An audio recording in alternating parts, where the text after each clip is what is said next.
Hugo, I think you are mute. Yeah. Sorry, I was on mute. It has been a long time since I did the last moderation. Hello, community. I was saying hello, community. Hello, beautiful people. Hello, amigos. We are here today, as you know, for the third session of Torja to just explain us everything we need to know about how to become a cloud architect. And before I hand over to Turja, I just want to share a few things with you. I hope you are doing well and are safe. And I know that some of you that are based in Europe, it's a big day because we have two bank holidays coming up, tomorrow and Friday. So that means a longer weekend. In the meantime, let's just have a few minutes to just chat a bit, connect with each other. So let us know where you are connecting from to this session and where you are based, so we can get to know you a bit more as well. In the meantime, as usual, I'm going to just add here to the stream. So this is the slide with the QR codes that enables you to, as you know, register to this session. So you can access relevant materials related to this session provided by Microsoft. And also, of course, you are registering to this session. So you are confirming that you participated in this session. And it's a nice way for you to as well mark your attendance to the Microsoft. Okay. And also you of course, as you can as you know, you can register to the session by scanning the QR code, or also by using the link. I'm going to just put the banner here as well, so you can access the link, and I'm going to then um, put the link in the chat so you can use the link and quickly register to the session. Another thing that I want to share with you in the meantime, before we start, is, as you know, we have been changing a few things in the group. We have some initiatives coming up for you, always initiatives to help you learn more about clouds. This time is all about putting in practice all the concepts and the theory that you are learning with these sessions. So we have some workshops coming up for you, and the first edition will be related to cloud native. Okay, so what I want to share with you is, in here, as you can see, if you go to our website, cloud101.com/jobs, then you have the story about the jobs that I spoke to you before. As you know, the Cloud Learn established a collaboration with Tech3, and we want to bring the dream jobs for you. So that means if you access this page, and if you find job that you really are interested, then you can from here apply. One important detail is, I know that many of you probably are looking to find a position remote, so you can work from anywhere and potentially work for international clients. This is a great opportunity as well. We have some remote positions here for you, and contract position. So it's all about just you having a look and finding the job that fits your needs, and that is related, of course, with your expertise. So, and as I was mentioning, if you go to the website, on the top menu, we have the workshops option. So what it means? It means that we are bringing an initiative, a new initiative. It will be the first edition, to just give you one more opportunity for you to apply in practice the concepts that you are learning in theory by attending these sessions.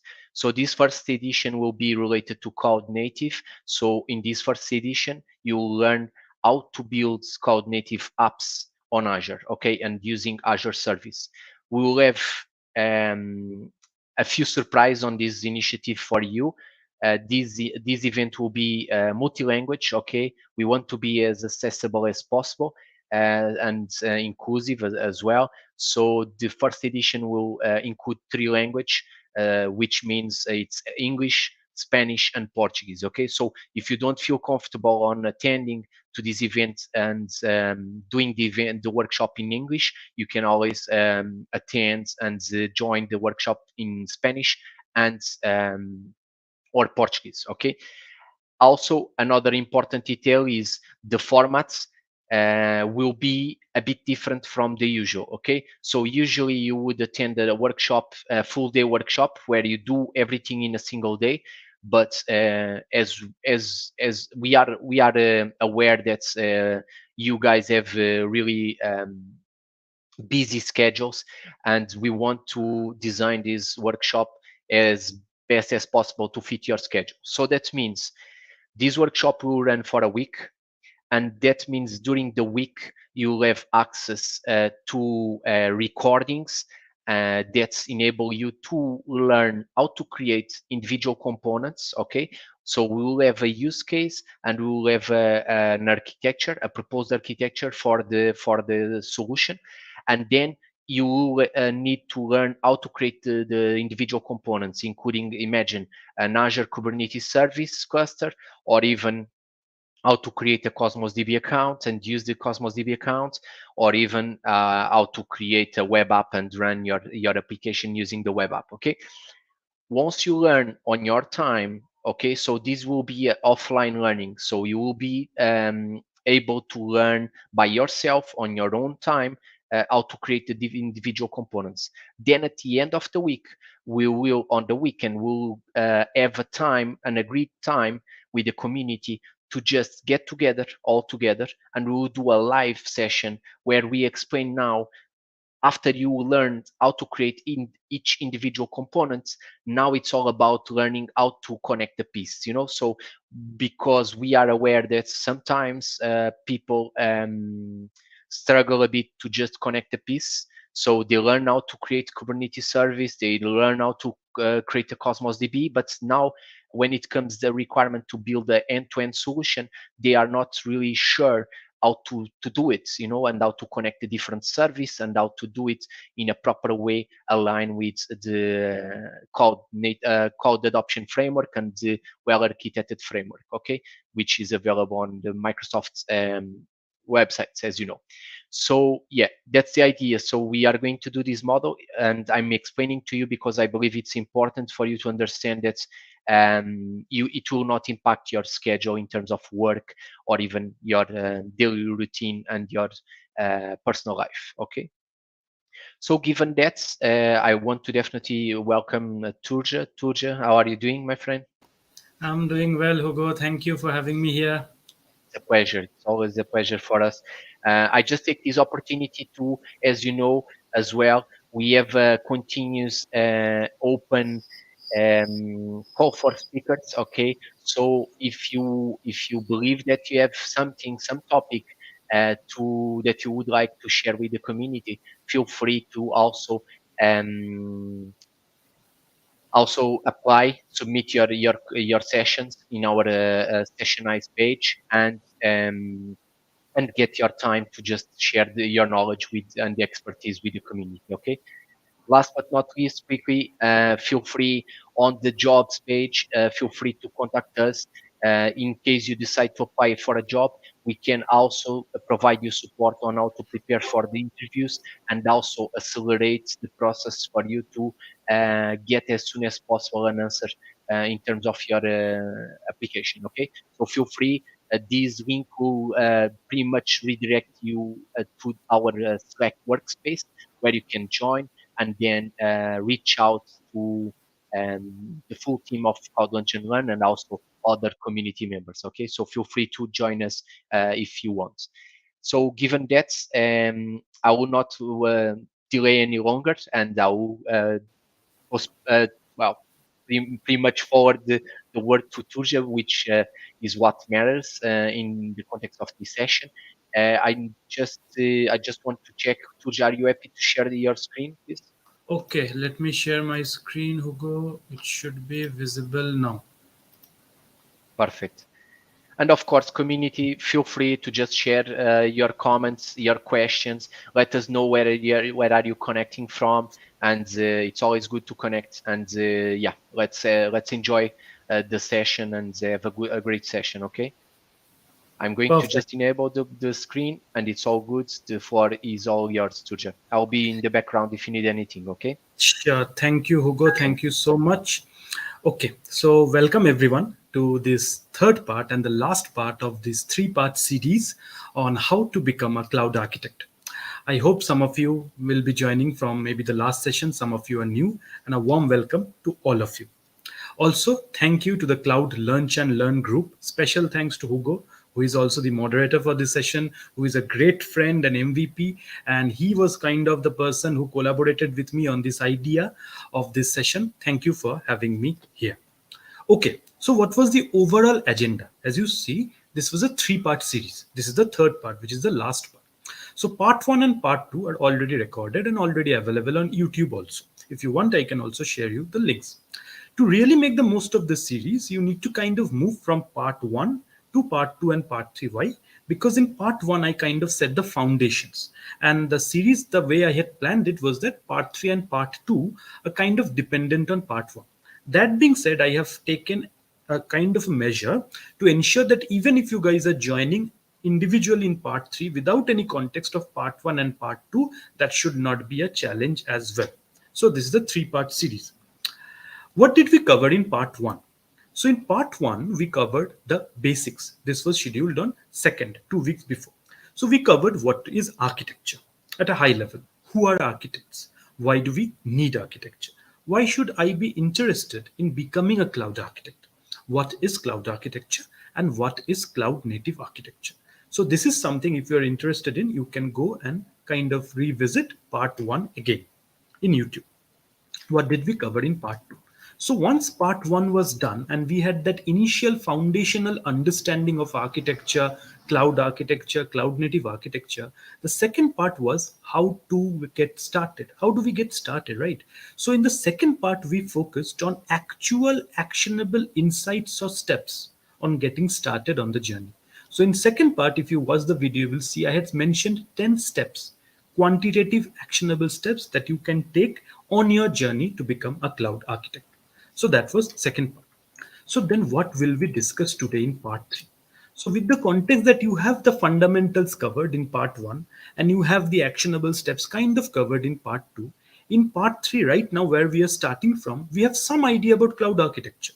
And at the same time, we have some idea about the basic steps to start our cloud journey. So now here I will briefly discuss at a high level some best practices that can enable you to kickstart your cloud architecture journey. At a high level, I will discuss 10 kind of best practices you can say or guidelines. After that, I will go through in detail four cloud interview questions that I actually faced. So these questions are questions I have been asked in my experience of giving around 30 cloud architecture interviews.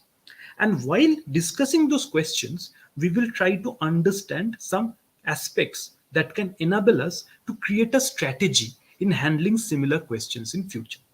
And the final goal is so that you are prepared for the next time you sit or take another cloud architect interview. So that is the overall idea.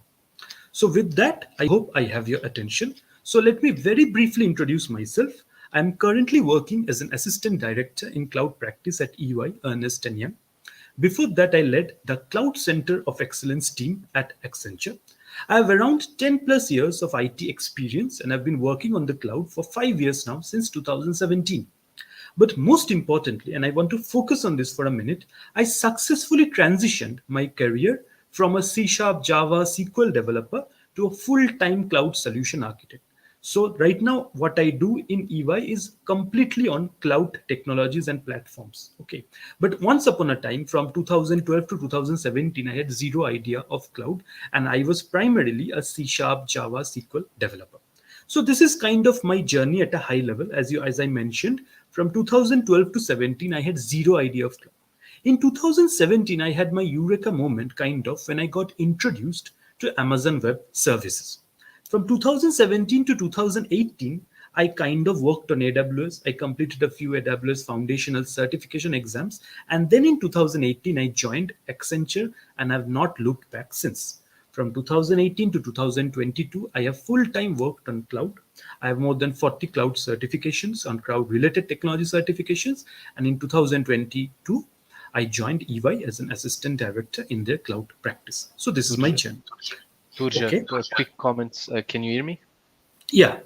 Yeah, so we have a few people here claiming that the slides are a bit small.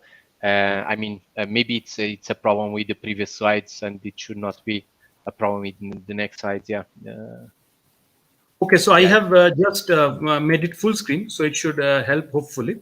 And yeah, Okay, this is yeah, just a little bit small slide because, but yeah, most of the other slides will have more content, so it should not be a problem. But yeah, please perfect. let me know, Thank you so then I will much. try to do something about it. Okay. Thank you.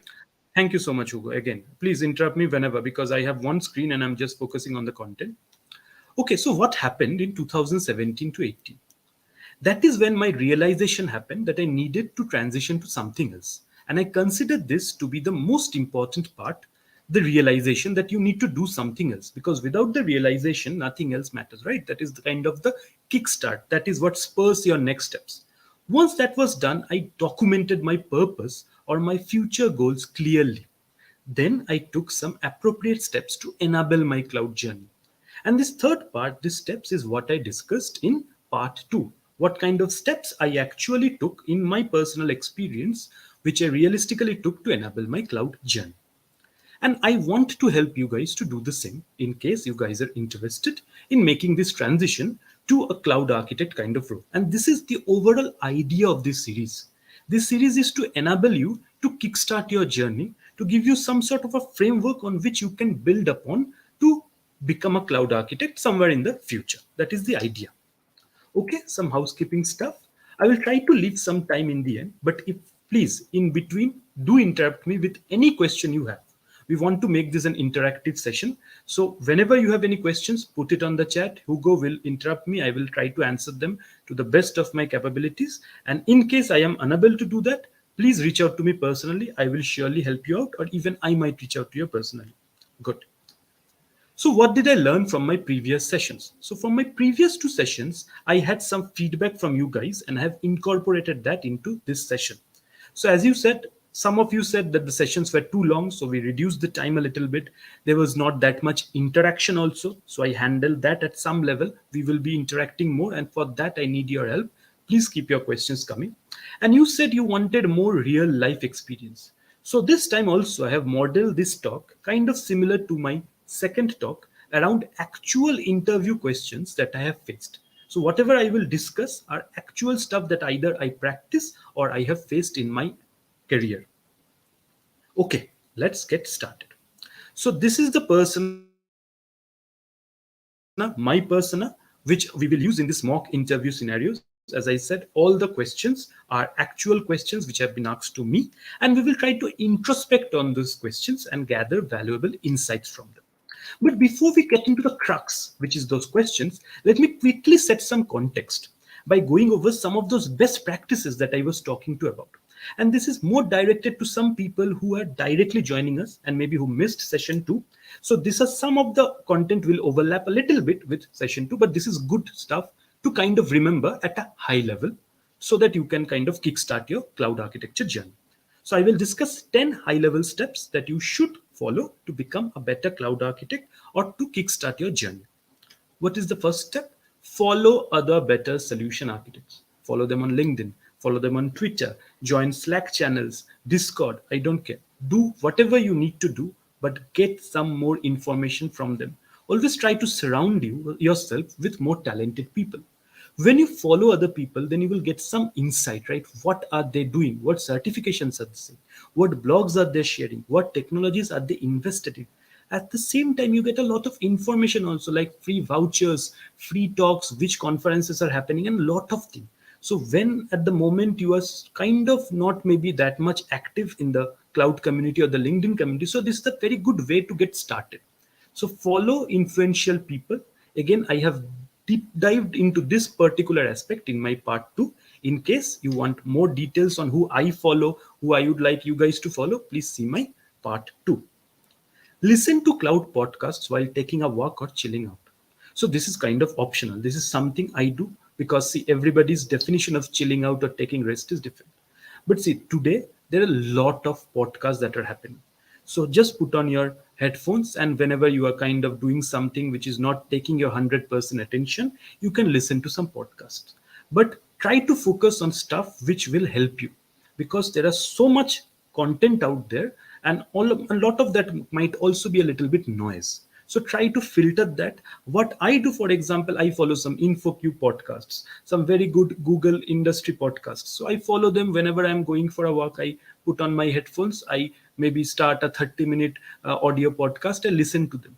It doesn't matter whether I am able to capture the entire content, but I still get a holistic idea, a high level idea of what is happening in the market, which is very important to me, because that is something that you will need to become a cloud architect. So this is number 2.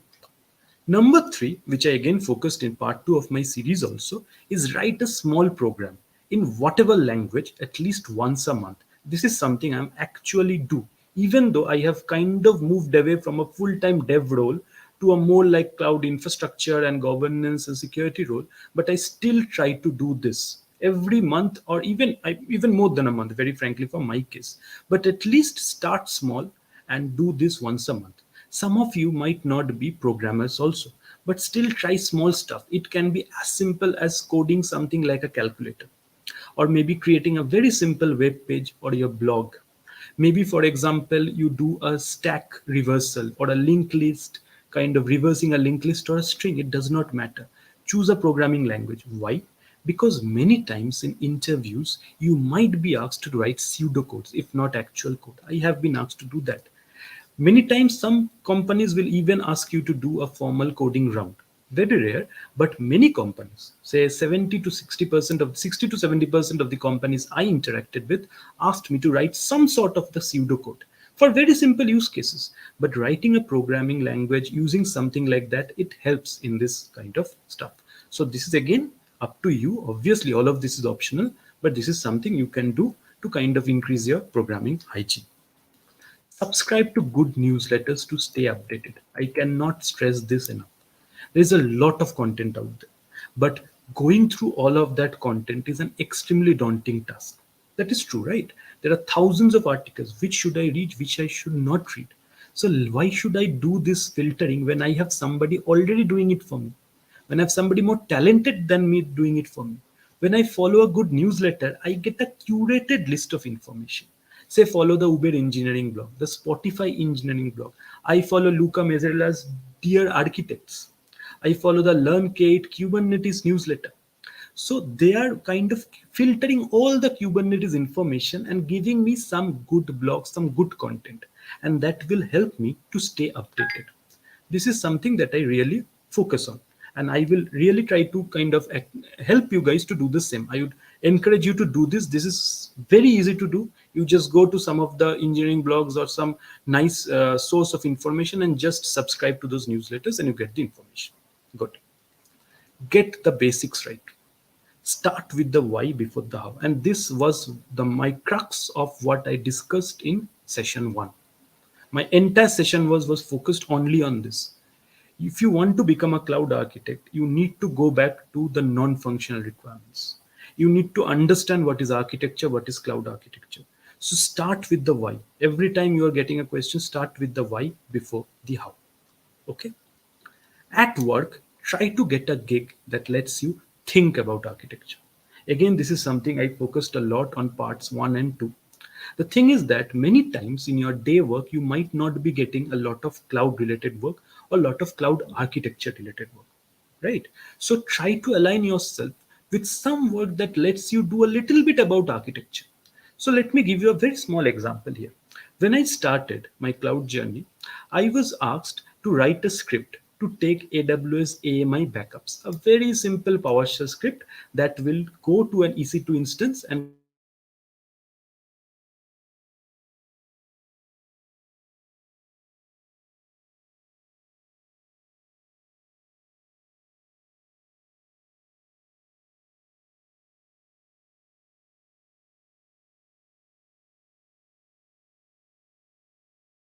backing up AWS AMI files to EC2 instance. So this is aspects, even a very simple script, you can input all of this. How can I put in a circuit breaker pattern so that my API doesn't get throttled or something like that. Also, when it comes to the deployment of the script, I started asking questions to my deployment engineer. Where are you deploying the script? How will I get the logs? What if that VM where you are deploying the script gets down?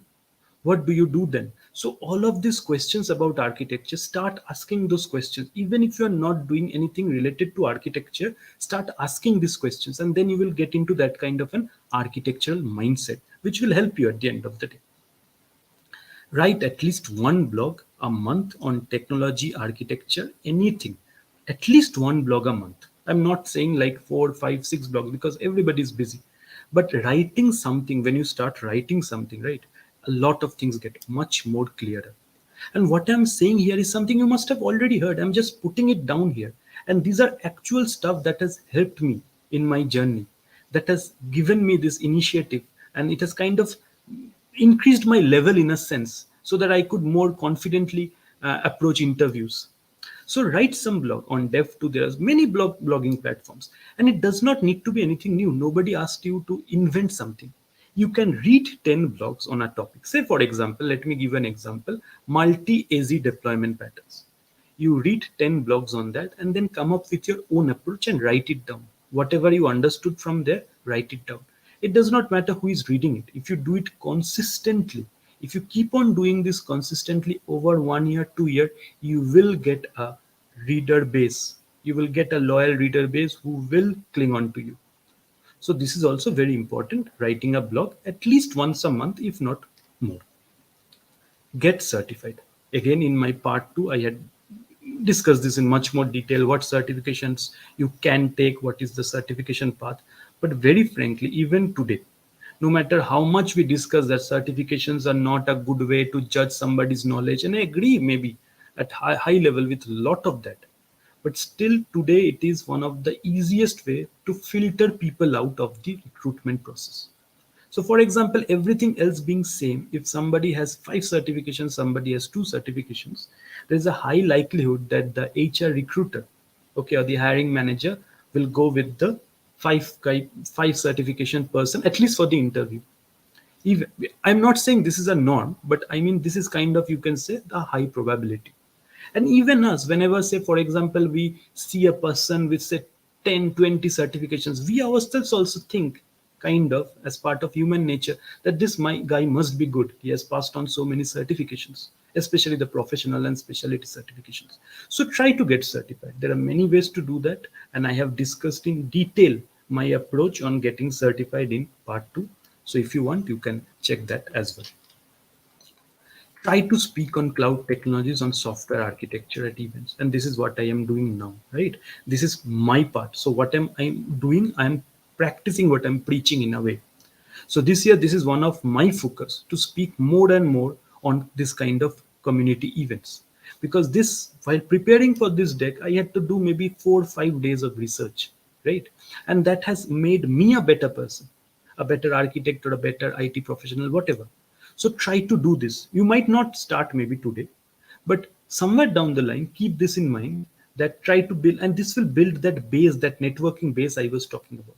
Again, more details about all of this have been kind of dealt with in part 2. And attend as many cloud interviews as possible. Do not care whether they accept you, whether you are looking for a job or not. Attend cloud interviews, because there is no other better way today to judge what you know is up to the market standard or not. No other way. You might give 20 certifications, but still you will not be able to understand whether what the industry is asking for right now is what you need. For example, you might give AZ305, but when you have passed AZ305, but when in the certification maybe one round will be fully on Kubernetes. What will you do then, right? Because only when you give the actual interviews, the real time experience, that is kind of like a feedback loop, and that helps you prepare for the next one and kind of helps you keeping at par. Even for example, when I joined EY, when I decided I will join EY, I still continued giving interviews, not because that I will join that company or for a higher pay rise always, but sometimes even to judge that, okay, what I'm doing, is it right? Is it aligned with the market? Because sometimes we start doing our things, but we don't know whether it's actually working. And it's kind of like a self validation that, okay, the hard work I am putting in, okay, I got a job offer. It's kind of like a self validation that I am on the right track. Okay. So, okay, we have kind of reached all of those 10 steps, which was kind of a setting context. Okay. Again, this is not like some rule book that you have to follow at all. This is more like some stuff that I followed in my personal experience from 2017 to 2022, and it has helped me. So, whatever you can gather from this, if you think that it makes sense, do it. Otherwise, just ignore it. No issues. Now, let us go to what I wanted to discuss in this section, a few interview questions and their analysis. So, one disclaimer I want to put forward here. So, this is not like, for example, a technical forum where we go through hundreds of interview questions, right? The idea is not even to answer everything. I will not also share the answers to the questions I have practiced, right? The idea is more to understand or capture what happens in an actual interview. So, based on those questions, we'll try to understand some strategy. We'll try to analyze those questions, analyze the kind of mindset of the interviewer, and then try to come up with a valid strategy to face those questions and face similar ones in future. Because these four questions will not be there is no kind of a question base for cloud architecture interviews. No, you will maybe search in Google top 50 cloud architecture interview questions, you will get some, but most of that is not very good. Most of that is garbage, because you cannot do like that, at least not for a cloud architecture or cloud architect or cloud SME position. So you need to find a strategy so that similar questions, how will I answer them? And that is my idea here. And all the questions that I've discussed are actual questions that have been asked in an interview at some point or the other. While between Accenture and EY, I had attended maybe 25 to 30 interviews in those 4 to 6 months. And all of these questions that I discussed here were actually asked to me. So these are all real time questions. Okay. So let us come to question one. This was a question that was asked to me. So continuous integration, continuous delivery, continuous deployment. Explain what these are, what are their differences, why I should go for one versus another if possible. So something like that. So this was kind of the crux of the question. It was a little bit worded maybe differently, but that was the crux of the question. So, what is the insight that I want to get from this? So, as you can see, most of the questions in your architecture interview, cloud architecture interview, will more be about your overall knowledge or kind of like your holistic way to approach a solution, right? Rather than a specific technical solution. It's very unlikely that you will get a question, very specific technical question. That is likely if you're doing, for example, a cloud engineer, 3 to 5 years role, yeah, you might get questions like that. But when you are doing, for example, a 7 to 10 years or even more cloud architecture kind of interview, it's very unlikely, right? Yes, there might be some specific technical questions, but very rare, very, very rare. So, and it's equally important to acknowledge that for an interviewer also is very difficult, right? To know every single associate technology and to go over it and to validate your understanding in maybe 30, 40 minutes. That is how much time they have, right?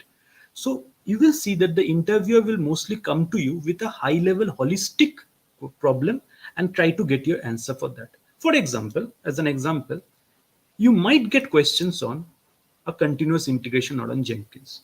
In relation to DevOps, you might get questions. But most probably, the question will not be for you to write a specific Groovy script. Very unlikely. It might be more probable, much more probable, that you will be asked to how will you design a highly available Jenkins architecture?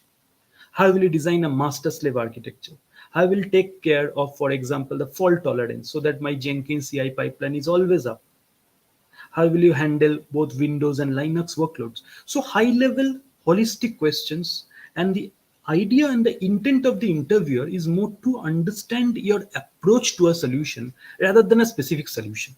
So this is very important insight that I wanted to give, and this is based on my experience also. There can be some technical questions, there will be some technical questions, maybe implementation questions, but at a high level. There will be no specific like, okay, give me the command let, give me the syntax to do that or do this, right? How many AZs? No, those questions are very rare.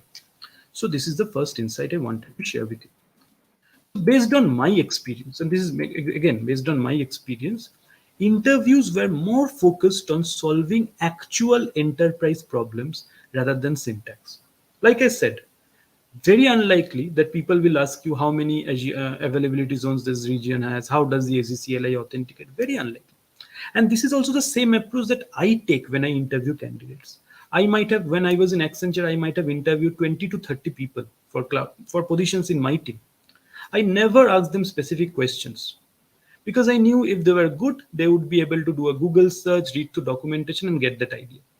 What mattered to me more, right, was whether the candidate had that cloud awareness and could think of the solutions from a holistic perspective. That was what I wanted to focus on more, very frankly. So, this is the insight one.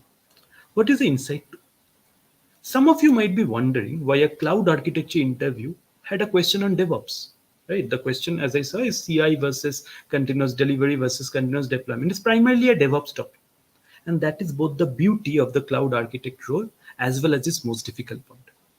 A cloud architect, as per theory, is not only supposed to be good on, say, Azure or AWS, they're supposed to have an understanding of the entire ecosystem related to cloud, which obviously includes DevOps. Why, you ask? Because as part of your daily responsibilities as an architect, you will have to coordinate very closely with the DevOps practice, very closely with the security practice, maybe with your operations practice, right? Many times you will have to ensure that your DevOps team is doing work following the best practices. So you need to know those best practices. Otherwise, how will you guide your DevOps teams? You might not be the DevOps lead, but at the end, you are the architect. It's your responsibility also. So the idea I'm trying to push here is that during your preparation, do not try to put any virtual boundary that I will only learn Azure, I will not learn Jenkins, I will not learn this, I will not. Try to keep a wide approach and accommodate as much information as realistically possible. Obviously, you have a limited time, you can prioritize, but try to understand everything from a T-shaped way. Okay. Turja, Another thing is that don't quick think one. that okay. Sorry, Turja. A quick one. Do we have a bit of time for a few questions? Yes, yes, please. Okay, because you asked me to just interrupt whenever we have questions, right? Sure. So Yes. yeah, just to let you know, so we have here Subhash. I don't know if I'm pronouncing correctly the name. Sorry if not, but he says, so does that mean if someone with 15 years of experience and switching to cloud might not get basic questions, more or less architecture specific questions only, will be asked? Do you have any comment on that? Exactly, exactly. That is you. You have because see, at the end of the day, the kind of pay you are asking for, Shubhas, is not a cloud engineer's pay, right? You are asking for a lot of money, right? And it's not only about the money. The role deserves a lot of respect, and it's an important role for a company. And this is something I covered in another part also, that it is not very small role. A cloud architect, you might be kind of leading the company onto new things, right? So if you do not have that holistic understanding of the system, it's very unlikely that the company, even if you say, for example, I will go and I will take less salary, then also they will not hire you, because it's not only about the money, it's also about the roles and the responsibilities. So you're completely correct. Even if you have one or two certifications, that does not matter, right? And I, as I mentioned in part two also, there is whatever you know, maybe you are a Java developer, maybe you are a sysops administrator, right? It's very important. I mean, that also helps you. You don't think that that goes to waste, right? Yeah, we have Okay. just two more questions here. So, how an automation tester can take his current experience and become cloud engineer? Do you have any comments on this? Understood. Yeah. I think it's crashing a bit on Very your side. quickly. Yeah. Yeah. So I will tell also. So for example, this is a slide I showed in part one and part two also, right? So it doesn't necessarily matter where you are right now.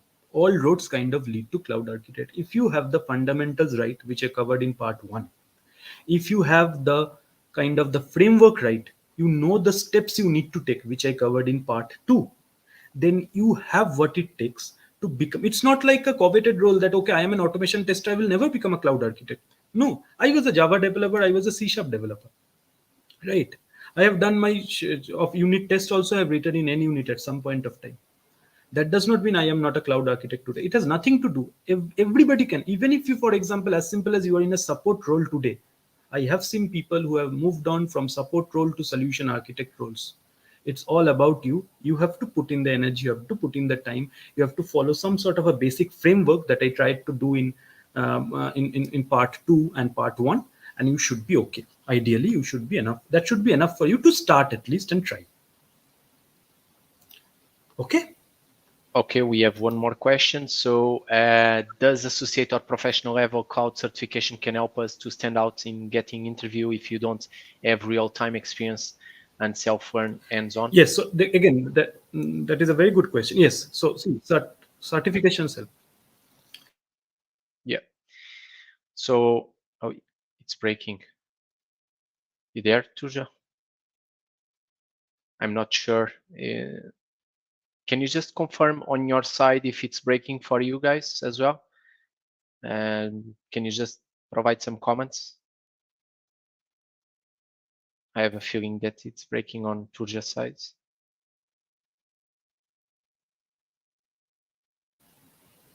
Hello, am I audible? Yeah, I think it's breaking on your side sometimes, but yeah, it's fine now. Okay. Yeah. Sorry, really sorry. Yeah. So I got that question. So Mhm. yes, see, the associate and professional level certifications obviously helps. Any certification helps, and professional and security level certifications helps much more. There is no other question on that. But at the same time, what I wanted to emphasize is that there is no substitute for real world experience. So try to get a gig. And again, this goes back to my part two. If you had kind of gone to part two, then you would have understood this, is that the focus is also on trying to convert your day-to-day job into some sort of cloud architectural jobs also. As I said, for example, you are writing a simple script. It can be a very simple script. So start thinking about where it will get deployed, right? Start thinking about, for example, how to implement throttling, how to implement rate limiting. Whenever you are calling a very simple API, think about, okay, what if this API goes down? How do I gracefully degrade myself? So all of these concepts are very important also. So it's not a very easy path, but yes, if you have that realization that I want to do that, and then you follow this framework that I've tried to set for you guys in part one and part two, and you follow them, then you should at least be in a little bit better state than many others. That is the idea. Okay. Perfect. We have a few more questions. So my question to you is, Turja, do you want to continue and then we stop again to just approach the questions, or do you want to take everything now? We Yeah, I have can take a few more two, three. questions. Yeah, two, three. So Yeah, I will yet try to. another one. When people switch to cloud role from testing role, should we go for cloud engineer or cloud architect? Okay. Okay. So see, I mean, it all, see, at the end of the day, I mean, this is not a very easy question to answer, but at the same time, it also depends upon your number of years of experience overall. Okay.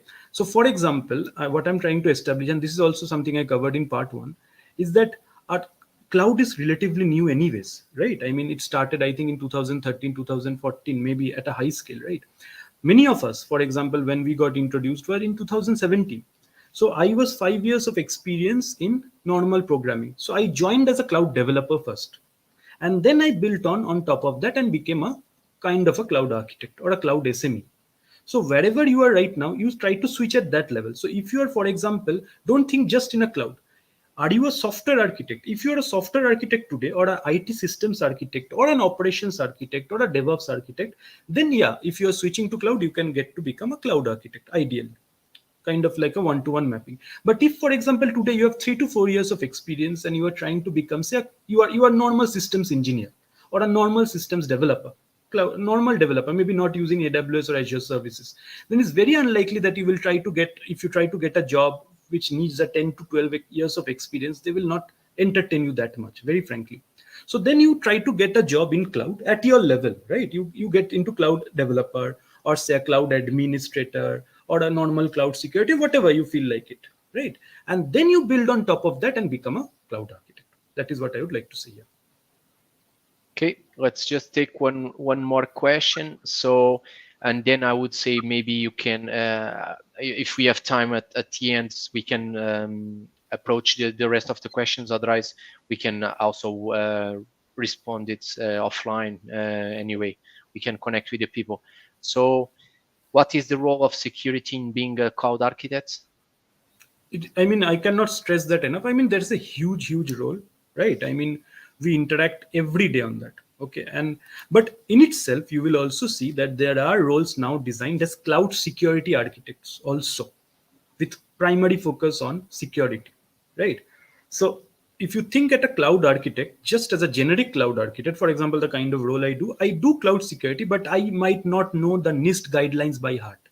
I might not know the CIS benchmark by heart, but I will still rely on a cloud security architect who is maybe 100% of the time doing that for those guidelines, and then incorporate them into my DevSecOps pipeline, for example. So cloud architect, if you have a security background, if it's much easier, very frankly, to get a complete cloud security role than a cloud architect, because a cloud architect role, you just security might not be enough. Okay, you might need to know a little bit, maybe how to handle APIs, a little bit of programming, maybe a little bit of, you have to understand Terraform, infrastructure, virtualization, many things. So if you have a very good security background, you can directly kind of map it onto your area of expertise, which is like a cloud security architect. Okay. Perfect. And Okay. yeah, I'm going to just hand over to you. Just a quick comment, if you allow me. I would say, in my opinion, okay, independently if you are looking for a cloud architect role or a cloud engineer, the most important is you find something that you are happy to do it. Okay, you need to find a solution that is uh, well consistent, so it's feasible for you to keep on long term.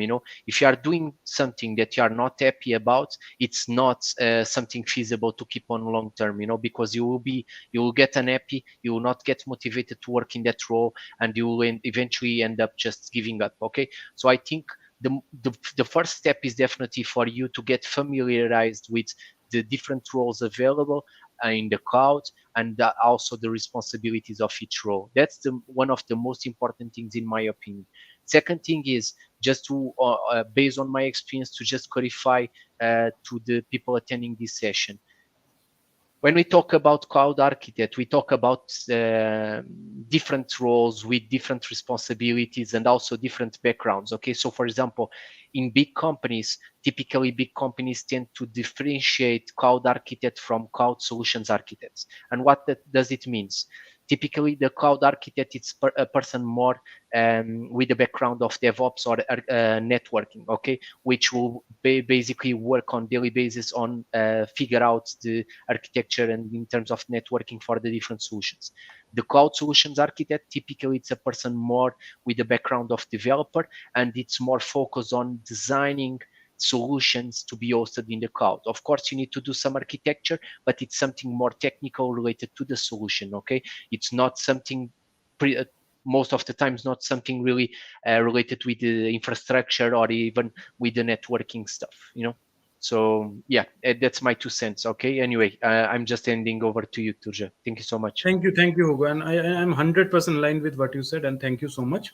Okay, so I see there are a lot of questions, a lot of interest. So I will try to cover this content at a little bit much faster. And yeah, this slide will anyhow be shared on SlideShare, and reach out to me. So as I said, that your cloud architecture interview questions will not be a binary or a Boolean conversation that people will ask you, okay, what is this you say? And okay, we go on to the next question. Most probably your answer will lay the foundation for the next question and subsequent discussions. An interview will more be like a conversation, and many times you might even feel during the interview as if you are discussing your solution with potentially your colleague. You are discussing the architecture, the trade-offs, the NFRs, which is non-functional requirements, trying to prove that your solution work basically to a colleague. The same kind of feeling you might feel when you are actually giving an actual interview, when you are defending your solution in a sense. So just as a true story, when I was giving an interview on the second round for a financial services organization, I was asked for an entire 45 to 60 minutes interview. I was just asked a single question. The question was about designing a fault tolerant geo distributed application that could cater to users across the globe with low latency. I was asked to obviously come up with a solution, and based on the solution, I got a lot of follow up questions. We were discussing those questions, there's potential solutions to those questions, architectural trade offs, and entire slot got covered. So, entire slot, I was just discussing basically one question. So it seemed very weird to me at that time. But now I understand and I even appreciate it. The number of questions does not matter. What matters is basically the interviewer trying to sift through your process, whether you are imaginative enough to come up with a clear and concise solution. Okay, so this is very important. Another insight is that do not answer incorrectly or ambiguously if you have no clue, because that's a very bad practice. Obviously, very bad practice for any interviews, but more so for cloud architect interviews, because say you answer something incorrectly, and at a follow-up, as a follow-up, you will get another question, right? This thing will not stop. So basically, when the follow-up questions will come on the same topic where you answered in kind of ambiguously or maybe incorrectly, you will be unable to answer them also. So basically, just be upfront and tell your interviewer, okay, that I don't know about this. Please let's move on to the next question or next topic. It doesn't matter. Nobody presumes or expects you to know everything. So that is also very important. This is the insight 4 I wanted to share. And insight 5, this is again, make sure that your CV is aligned with your actual work, right? Most interviewers will kind of start with your CV as a basis of what they will ask, right? When you, for example, they're asking you simple queries related to topics. Say, for example, you have mentioned somewhere, I don't know, maybe somewhere Apache Airflow, and they start asking you about DAGs or directed acyclic graphs. Very simple questions, and you are unable to answer. They will get very terribly disappointed. So be upfront and transparent and ensure that your CV is aligned to the actual work you have done. And this is something I will just explain as my experience. When I was interviewing for a cloud architect role in one of the big fours, while answering a specific question related to CI/CD, I somehow mentioned that I had used CI/CD pipelines for deployment onto GCP environment. This is something I mentioned to the interviewer, but I had actually not done that. Okay, I had done for Azure, I had done for AWS, but for GCP, I did not do that. My interviewer, unfortunately, had actual experience on the topic. He had actually deployed application code onto GCP from Azure DevOps, and he knew the challenges and roadblocks. His team had actually spent a lot of time and effort. So he started asking me follow up questions, and I could not answer them because I had not done it right by myself. I kind of went along with the flow and I said, yeah, I have done it. But actually, I had not done it. I had done it for Azure and AWS, which is kind of different. From Azure DevOps, deploying to Azure is very easy, but deploying to GCP is not that easy. There is something else you need to take care of. So when they started asking me questions on that, I could not answer. That is why it was bad for me. I should have not said that I had deployed to GCP. Because the moment I said that, I opened up that channel for him to come up to me with follow up questions. If I had been upfront and said, no, I have not deployed, I have deployed to Azure, you can ask me questions there. I can tell you how to do it via service connection, service principal, whatever. So, this is another insight I wanted to give you. So, now coming to question 2, as a cloud architect, what do you consider as some things that can fail in the cloud? How you can design your applications to withstand them? You can talk about generic approaches or specific component approaches, service specific approaches. So this was again another question that was asked to me during my interview. So basically, how to design resilient applications and how to handle failures. Okay, how to ensure that your application does not fail, its fault tolerant is resilient enough. This was the question. So again, the insight I wanted to share here is that the question might be cloud or vendor neutral, right? It's not an Azure or AWS specific question, but that does not mean you cannot answer it with a specific vendor. Meaning, say for example, you have experience in designing good, well-architected, resilient applications using Azure, then use it. You can say in Azure, we have this service which can help solve this problem. You don't need to answer in a cloud agnostic fashion just because the question was asked in a cloud agnostic fashion. This is very important also. Okay, so the idea is to be able to take your practical experiences When interacting even with whatever cloud you are comfortable with. I have given interviews on AWS, positions for AWS, even though my primary expertise is in Azure, and the interviews went very well because many times I have answered the questions from my experience on Azure, and that person, the interviewer, kind of mapped it in his mind with AWS. Okay, so this is another insight I wanted to share, and I'm kind of going a little fast so that I can take more questions. Another thing here is that the fundamentals will come to the rescue. So this is the fundamentals that I covered in my part one. So most interviews in cloud architecture will end up focusing on scalability, reliability, fault tolerance, and all those NFRs. They will ask you questions about the same thing. But one thing to keep in mind is that just a high level understanding of these terms will not work. You also need to go a little bit in depth, right? Because as a cloud architect, just defining or designing fault tolerant implementations, architectures will not help. You also need to provide at a high level the implementation also. So this is also very important. But as I said, right, get the basics right. The fundamentals end up coming here and there everywhere in interviews. For example, this question is all about fundamentals, right? Resiliency, scalability, fault tolerance, the fundamental non-functional requirements of any architecture. What the interviewer asking here is how you use cloud services to design such a solution. But again, the focus is still on the basic NFRs. Another insight is understand some cloud services of one major cloud provider, because at the end of the day, right, you have to implement all of your designs using cloud services only. You must understand the different cloud services that are provided as an offering by the CSP, how you can integrate them together to get to your solution. Obviously the architectural requirements, the NFRs, they will influence your drive your choices for service selection, but ultimately the actual work is done by the cloud services, and without knowing the cloud services they will not be able to articulate. Say for example, when somebody asks me about how to drive create a highly resilient solution, if I do not talk about load balancer, if I do not talk about VM scale sets, if I do not talk about say multi-region VNet or VPC peering, how will I explain my implementation approach? Just saying at a high level fundamentals of resiliency will not help me. I need to support my answer with actual cloud services that I can consume based on my requirements to provide business value. So this is the another insight that is very important. Another very important thing is getting comfortable with drawing architectural diagrams in a tool of your choice. You can use Visio, you can use draw.io, it doesn't matter. At some point of time in your interview, it's very likely that you will have to share your screen and draw some basic architectural diagram. At that point, having the software ready, having the practice will help. It looks very easy, but believe me, from my experience, have some practice, otherwise it will be very difficult when you are actually being asked to do that. So let me give you an example from my experience here.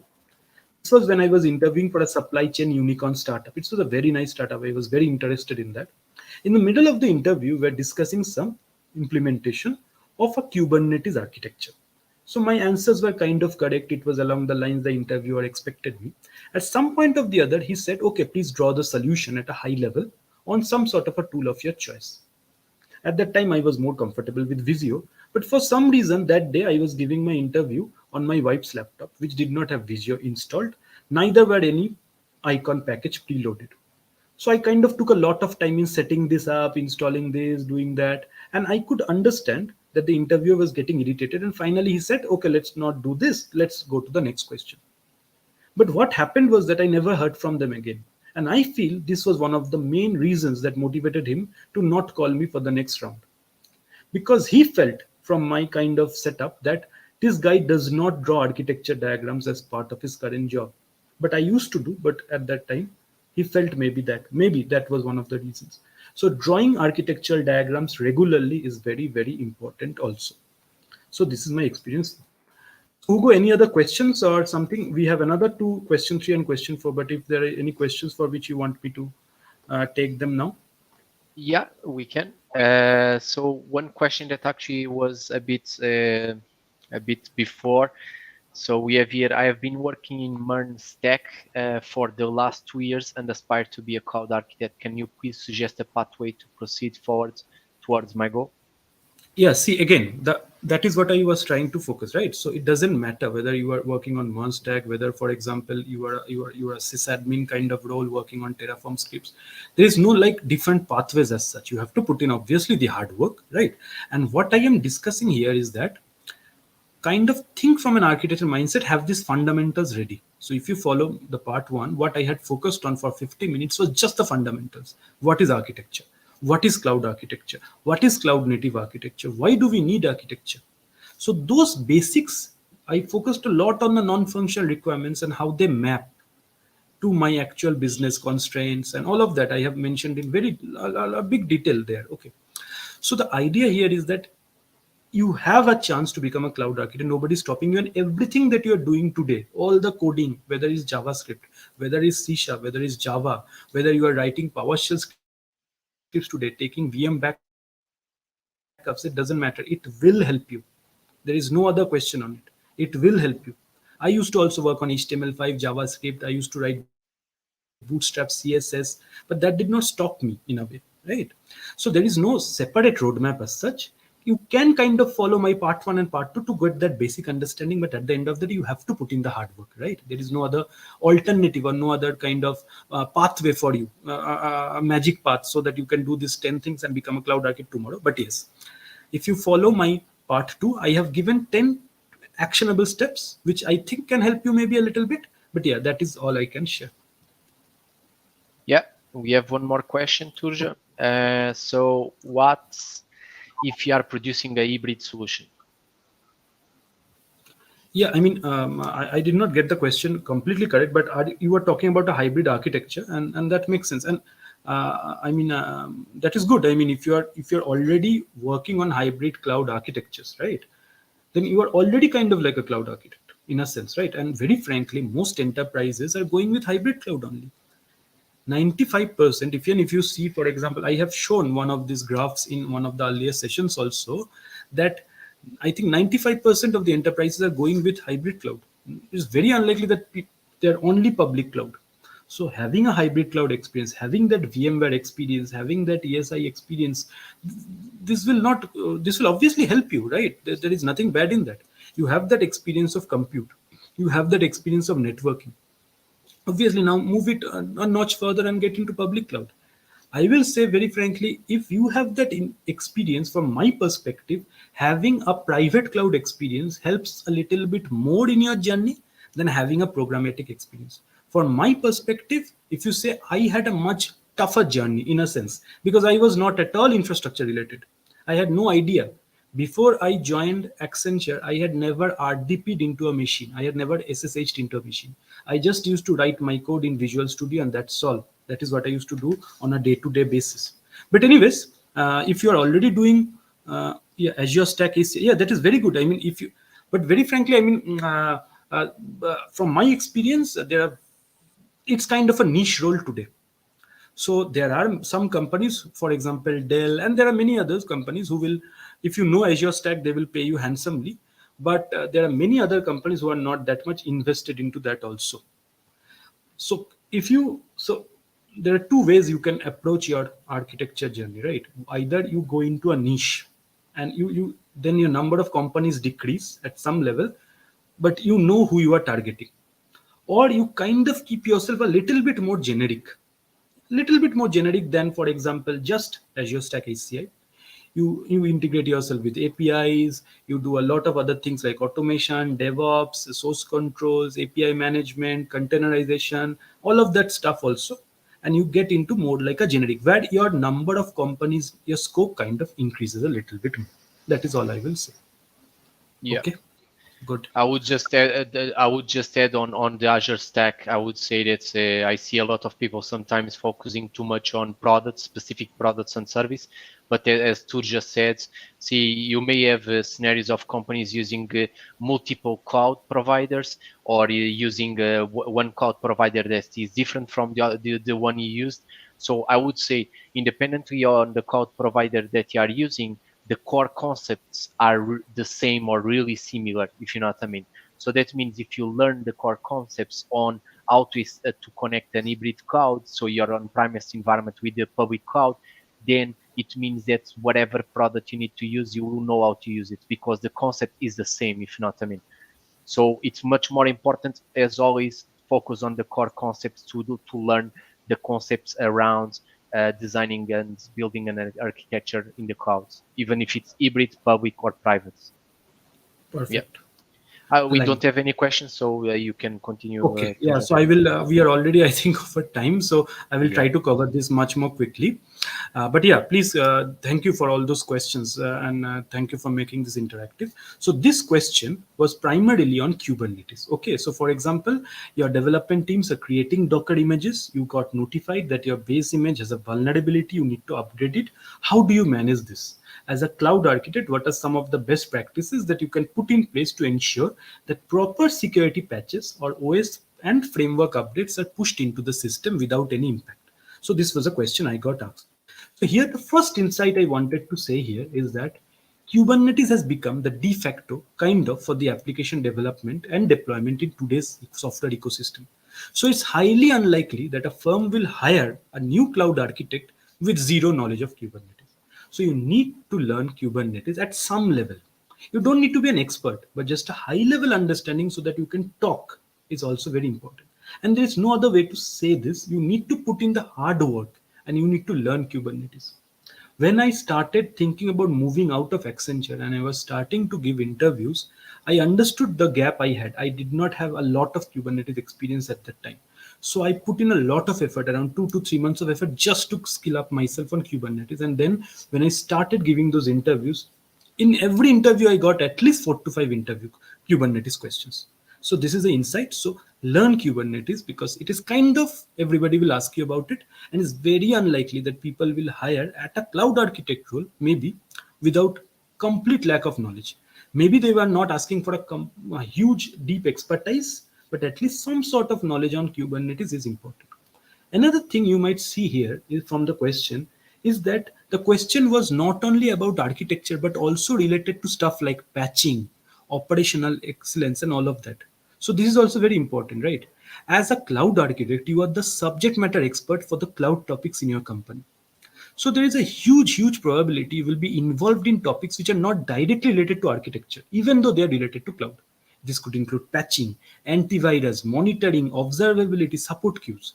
So it makes sense to have an understanding of the operational aspect. And that is why I said that people who are right now in IT support, who are right now in operations, who are right now maybe part of the monitoring team, their knowledge will not go to waste. You will be able to leverage all of that and it will ultimately help you to become a better cloud architect. In my experience, I have been for 6 months the operations manager of a P1, P2, P3 team. So I have handled tickets, queues, SLAs, everything. I did that because I knew I personally wanted to do that at just for 6 to 7 months, not more maybe, to get an understanding of that overview. So again, this is something I have already shared. So in my experience, when I was giving an interview for a telecom giant, okay, there were multiple interviewers on the panel. Okay, one of them was the head of operations, and he started asking me questions on ITIL, support model, monitoring, observability. So this is what I'm trying to say, that in an actual interview, there is a enough chance that many different things, obviously within the cloud ecosystem, but maybe not directly related to cloud architecture, can be asked. This might be operations, this might be team building, this might be cloud strategy also. So, as a cloud architect, you need to develop T shaped skills that I discussed earlier in order to be truly successful in both your interview and your actual job. And what is this T shaped skills? This is the most fundamental important slide in my session. You need a cross discipline expertise. As you can see, the top of the T, this is the cross discipline expertise. So this could include DevOps, this could include API management, a little bit of PowerShell scripting, automation, maybe programming, a lot of things. But along with that, you also need a deep discipline expertise. So for example, for the automation engineer, this could be performance testing in the cloud. This could be, for example, BDD using SpecFlow. I don't know, whatever. So you have a deep discipline expertise, but along with that, you also have a cross discipline expertise. So in my case, my deep discipline expertise is infrastructure as code, cloud governance, a little bit of, for example, Terraform, automation in PowerShell. Those things I'm very good at. But along with that, I also know at a high level containerization. I know how Docker containers work. I know CNI plugins. I know I can write up, for example, a C sharp code to expose an API. Know about OAuth, JWT, and all of that. Basically, that is my cross discipline expertise. So this is very important also. And again, I mean, I really don't know whether we have time, Hugo, for going through this question. Otherwise, I think we should kind of skip it for now because we are already, I think, 10 minutes late. Yeah, yeah, yeah. I would say if you want to share the question and quickly just give an overview, really quick, because remember this is a recording, so people can always go back to the question and then just gets the context. If you know what I mean. Okay, perfect. Okay, so this was another question that I was asked. So the IT industry is changing at such a rapid pace, almost at the speed of a rocket. Solutions which were pretty relevant even a year ago are being replaced by new trends, and it's very hard to keep up with them. As a cloud architect, how do you plan on keeping up to date with all that is happening in the technology world and ensuring that your team is not far behind? And this is a very realistic question that I was asked by the CTO of a fintech startup in my last round. As you can see, this is what I was going sharing earlier also to Shubhash, is that as a cloud architect, it's a kind of like an important position in your company, right? So they also are trying to judge whether you are the correct person for them. This is much more difficult than for a cloud engineer role, because the company as a cloud architect is relying on the cloud architect for guidance, for best practices. So they want to know what you do in your day-to-day life to stay updated. And this was a question I was asked. And another thing is that the kind of follow the LinkedIn culture, the creating a community, attending all of these community events, having a cloud presence, that helps. That helped me. It's really beneficial to build up an online presence, connecting with LinkedIn, people on LinkedIn, attending community events like this one, talking to other people. They add value to your career. So give me a little. Let me finish with this very wonderful experience that I had. Once I was interviewing for an IT service firm. In the second round, I was interviewed by a senior architect, around 14, 12 to 14 years of experience. I did not know that guy beforehand. But just to give you some context, at that time I had around 25,000 people connected with me on LinkedIn. And I'm extremely active on LinkedIn. I always post stuff. During the course of the interview, that senior architect, he said he knew me. He actually follows me. He follows my posts. He likes them. And he said it helps him to keep up to date. So he actually is kind of already knows me, already know that I'm doing a lot in this space. And the rest of the interview actually went very smoothly. And I advanced to the next round. Because it was a second round, there was a third round also. I might have aced the interview even without this knowledge, even without knowing him before, even if I was not present on LinkedIn, I might have aced the interview. But the fact that the person was aware of my online presence and of my community work was an added benefit for sure. So that is the only thing. And this is the last slide. Very quickly, this is a cloud study loop that I follow.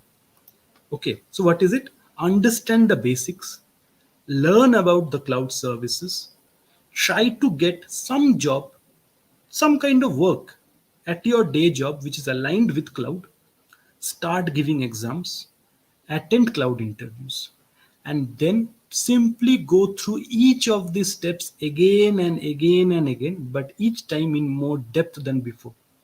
So even today, I am still doing this. So I know Azure, I know AWS. When I'm going through GCP, I'm again following the same study loop. I'm starting with the basics. I'm learning about the GCP services. I'm trying to get some work in my company related to GCP. I will attend the GCP certification exam end of next month. Then I might even give interviews on GCP and again go back and back and back and do this as long as it takes.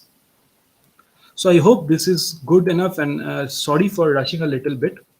And where can I find more information? So all of these videos are uploaded on the Cloud Lunch and Learn channel. The slides are available in SlideShare. Okay. And also there is a, so the questions I said, some of you might be disappointed that I did not share the actual answers, right? So I have a YouTube playlist on cloud architecture interview where I discuss the same questions. So this is 4, there is another 8. So total 12 questions are in that playlist where I go through the same question and I actually discuss the answer. There I do not discuss these insights and all of that. I actually discuss the technical answer to the solution. So if, for example, you're interested in any of these questions, you can go there and find the solution. Okay, perfect. I hope that it was not too rushed. Uh, and I think this is good. Let me stop my screen All share. good. We have here a final question here. So, isn't the cloud engineer role more difficult as you need to understand all the service and resource and how to configure, deploy, maintain, and monitor those? See, I mean, but there are two aspects here, Alan. Okay, so and this is something also I discussed that, say for example, let's just forget about cloud. Let us just focus, say non-cloud. Okay, so you are a developer. Okay, as a developer, you need to know a lot of things, right? But as an architect, normally architect roles are kind of considered as a level above the developer roles, and that is this industry practice, not only in cloud, right? In every industry, in the standard your IT industry, we consider, for example, system engineer, then sysadmin, then cloud architect, then enterprise architect. That is how. Why? Because we consider that holistic understanding to be more important. That's people who drive the strategy to be more important. Again, cloud engineer role is also very difficult. Okay, and very frankly, doing stuff on a day-to-day basis is very kind of underrated also, but at the same time very very difficult. You have to maintain resources, you have to write terraform code, you have to debug, see the stack driver logs, you have to give more insight. Whereas you might think that, okay, the cloud architect is just drawing some diagrams and just saying that please implement this. That is some sort of idea many people have. But at the end of the day, this is what it is. I personally feel that I have done both roles. I have been a cloud engineer from 3 to 7 years of experience, and then I have moved on to a cloud architect. I feel cloud architect to be much tougher because of that expectation, which is kind of much higher. So your CTO will kind of come to you and just ask you that I need this team to scale, this application to scale across say 90,000 users, and so give me a solution that does that. Okay, so you do all of the solution. Obviously the cloud engineer also has to do a lot of work at the back end to maintain that solution, but at the end of that it is coming from your mind. So I personally feel it is also very difficult. All right. So it looks like we don't have any more questions. Before we just close it out, just want to share quickly. I would say just to comment out Turja answer. I would say, see, complexity you can always find in any role, if you know what I mean. It all depends on the environment that you are working on and the things that you are trying to do and build, especially when you are building new things and being creative. The complexity is completely different. One thing is when you are doing something that someone already did several times and you have resource and you have information available how to do it. Another thing is when you are building things from scratch that nobody else built before, and that's where things may start to become more complex. But anyway, listen, the most important thing is find your happiness about what you want to do, about what you think you will be happy doing, and that's the most important thing, because anyway, with commitment and dedication, you will overcome all those complexities. But definitely, yeah, each role has its own complexity, if you know what I mean. Quickly, just to share with you the slide to register to this session so you can access relevant materials related to this session. I just posted in the chat the link. Please, if you can, just access the link and register to the session and download the materials for you. One quick way, as Turja commented out before, one quick way for you to keep learning and help you become an architect is always join these events of the community on your own time, whatever fits best your schedule, because this is quite an easy and good way for you to learn, because you connect with the community and you can always learn easily about the different technologies and service and the roles and everything that helps you grow your professional profile and experience. And last but not least, quickly just to share with you, let me just share. Yeah. So don't forget, if you want to keep your learning journey, we have our Cloud Native workshop that you can sign up. You just need to access the link cloudlunchandlearn.com/workshop workshops, and the link is in the chat as well.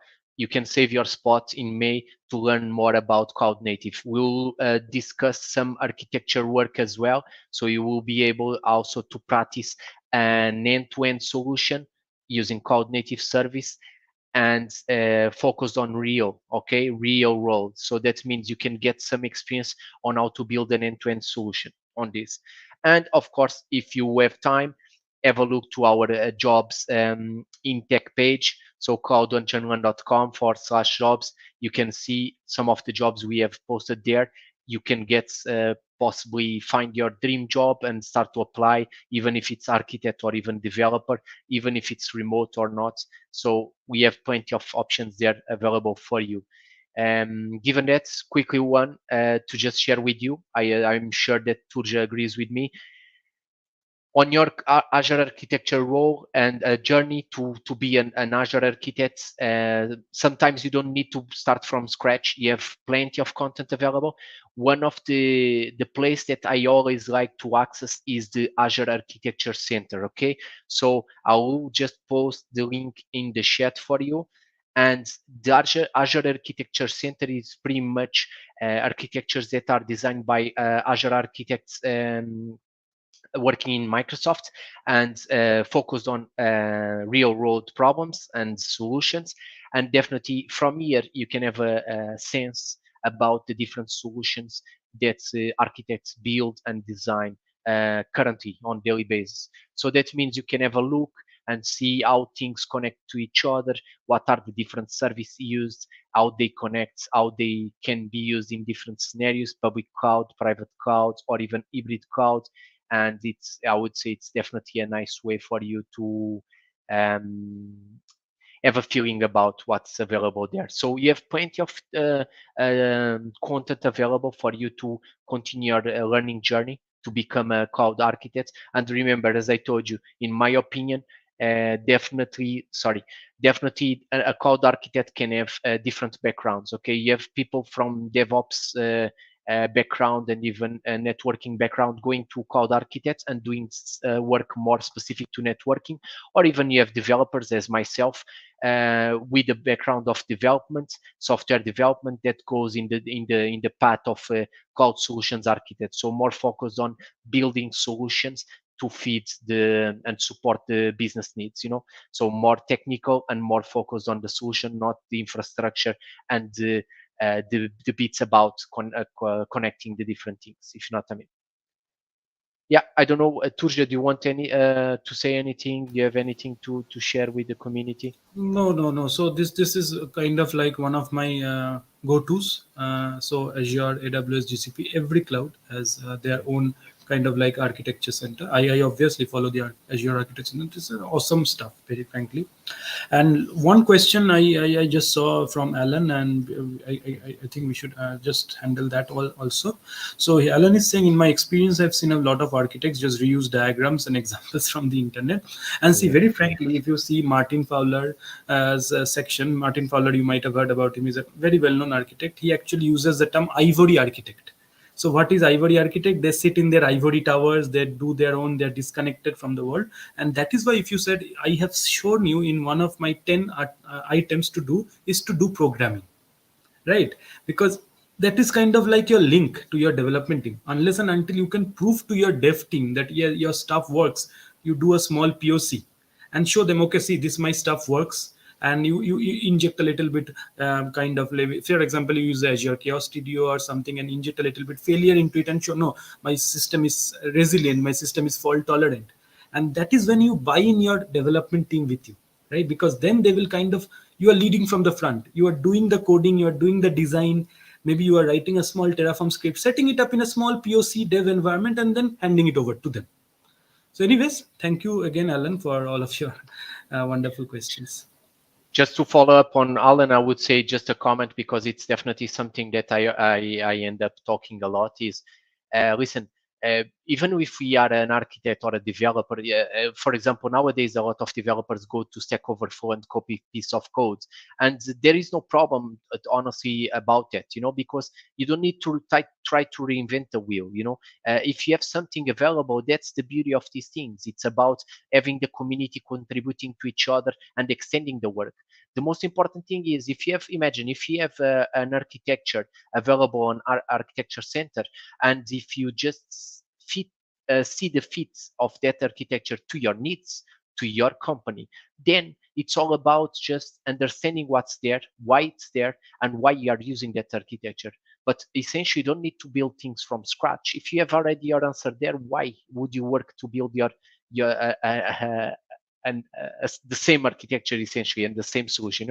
Of course, you can always adapt, because I believe that no architecture, even on architecture center, a lot of those architecture examples, you may need to adapt those to fit on your needs. Because imagine, maybe they are using Cosmos DB, but you don't use Cosmos DB, you use Azure SQL database, or even MongoDB, or maybe they are using event grids for the communications in terms of events driven architecture, but instead of this you are using service bus topics. So it's all about just understanding why you are using such thing, and then adapting to your context, I would say. Yeah.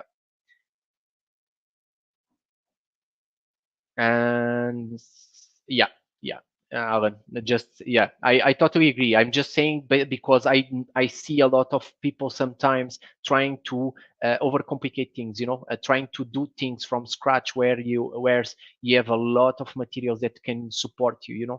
um all right. So, well, I think Turja just dropped. I don't know. Let's just see if he is going to join us. In the meantime, I'm just going to answer the question. So, are you planning to do more sessions similar to this? Yes, we are open to see. As I told you, we have a call for speakers open full year, and we are always open to the suggestions of the speakers in terms of topics. But definitely, we are going to change soon our delivering model. So we are going to be focused more on the community and what type of content you really need. So more information will come soon. In the meantime, quickly just to share with you one important detail. Let me just see if I have here. Uh, quickly just to share with you. Um, okay, so I just want to share with you this example of a post that was really, not this one sec. Yeah. So one important detail, if you definitely like this kind of sessions that we are doing, one thing that I would like to ask you is, as you can see here, Vipul, which is attending this session, just did a post a few minutes ago, just sharing the session and sharing the fact that we are here. So that means it's really important for us that you also do these kind of things to support our group and give us this kind of support we need to just continue the journey to provide you as best as possible the sessions and also the workshops and everything that helps you improve and helps you in your journey to the cloud. We have Turja back to us. Turja? Yeah, sorry. Yeah, please. Yeah, no Yeah. worries. So I was just sharing a post with the community that's a member of the community that is attending the session, just shared on LinkedIn, and I was explaining to them how important it is about having this kind of support from the community on social. And yeah, given that from my side, it's all. I really appreciate the amazing attendance we had during these 3 sessions. I really appreciate the amazing work that Turja did.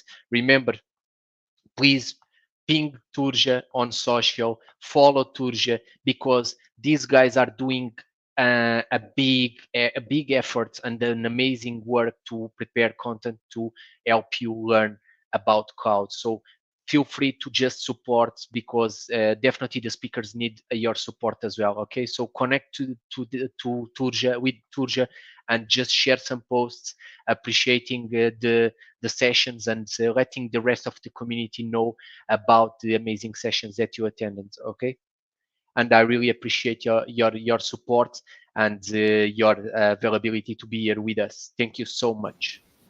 Thank you, guys. Okay, Take given that, have an happy day. If you are in Europe and if it's St. Patrick's Day, so happy St. Patrick's for you. If not, for sure, I'm sure that you have nice bank holidays coming soon for you as well in your local time and in your country. In the meantime, stay safe and well, and have a great day. Thank you so much.